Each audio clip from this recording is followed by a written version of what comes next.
One of the verses in the Psalms that has always resonated with me is from Psalm 122, verse 1. And it's where David says, I was glad when they said unto me, let's go to the house of the Lord. I was glad when they said to me, let's go to the house of the Lord. And many of us, I think, are feeling that missing right now. We would like somebody to say to us, go to the house of the Lord.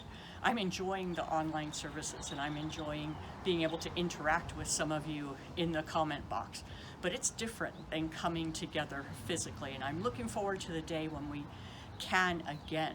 But the thing that we need to remember is that God doesn't live in that building on the corner of Colorado and Lolita, or in any other church in any other place in the world. God lives in us. And also, listen to these verses from Acts as Stephen, remember he was the first Christian martyr, was explaining kind of the history of God's preservation of his people. And he's talking about the fact that David wanted to build the temple, but he couldn't. And then Solomon, his son, did build the temple.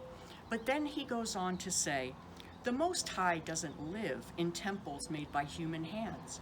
As the prophet says, and this is God speaking, heaven is my throne, and the earth is my footstool. Could you build me a temple as good as that? Asked the Lord. Could you build me such a resting place? Didn't my hands make both heaven and earth?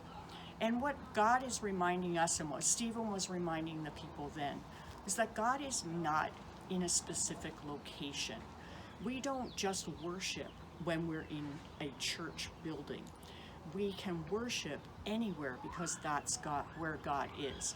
And what God is saying to the people of Israel is, there is no way that you could make a building that would contain me, because I'm the one who has made all of this creation. The heavens are my throne. The earth is my footstool. Nothing else can contain me. And so if you, like me, are kind of missing the coming together part of church, let's be reminded that we can worship God anywhere we are. We can worship in our homes. We can worship out in nature. We can worship in our cars when we're going out to do our essential tasks. God is with us always, and He has created this world for us to enjoy and for Him to inhabit.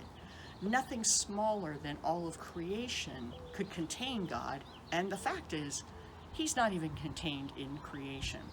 So this week, I hope that you will have an increasing awareness of the presence of God wherever you go. And one day, we'll be glad when they say to us, let's go back to the house of the Lord.